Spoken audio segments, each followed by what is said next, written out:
Bonjour à tous. Parlons des conséquences de la guerre du Moyen-Orient pour notre pays, la RDC. La situation au Moyen-Orient est extrêmement tendue. Après le Venezuela, le président américain a lancé une opération militaire contre l'Iran, comme on peut le voir à travers ces images.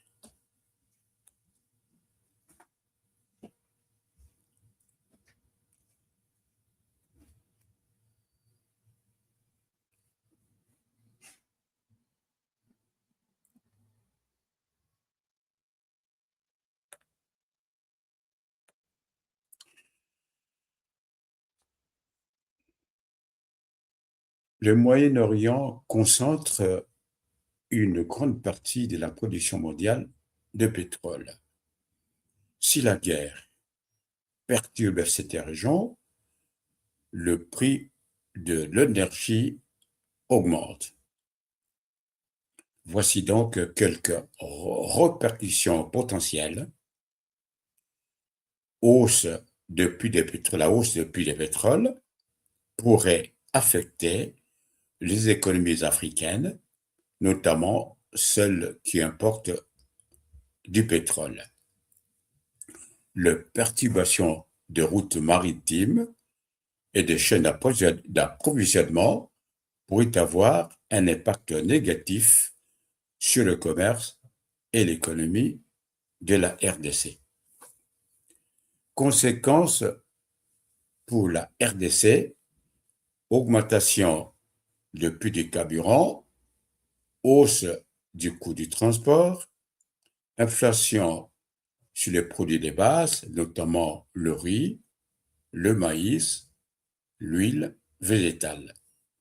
Dans un pays comme la RDC, très dépendant des importations du carburant, cela peut provoquer une hausse généralisée des coûts de la vie, freiner certains projets économiques et miniers, réduire la pression diplomatique sur des conflits comme la guerre de l'Est de la RDC.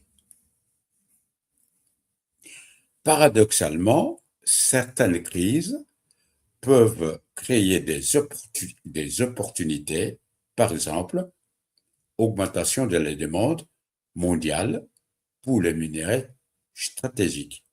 C'est bon pour la RDC. L'incertitude géopolitique pourrait entraîner une baisse des investissements étrangers, baisse d'investissement égale, pas d'entreprise, donc pas d'emploi. La RDC pourrait être affectée par des conflits par procuration avec des groupes armés soutenus par des pays étrangers. La situation sécuritaire de l'Est du pays pourrait se détériorer avec de risques d'attaque de groupes armés. Le Rwanda pourrait profiter de la situation pour consolider ses gains dans la région.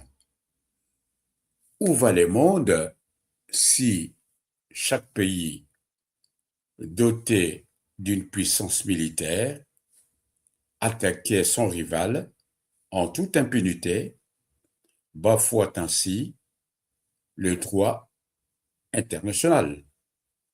C'est ce que font Trump et son ami Netanyahou après leur attaque contre l'Iran, sous un prétexte quelconque, même si l'on ne sympathise pas avec le régime de Mollah.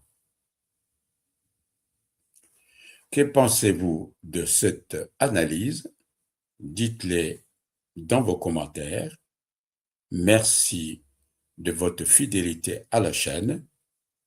likez la vidéo, partagez-la autour de vous et abonnez-vous pour ne pas rater notre prochaine vidéo. Au revoir.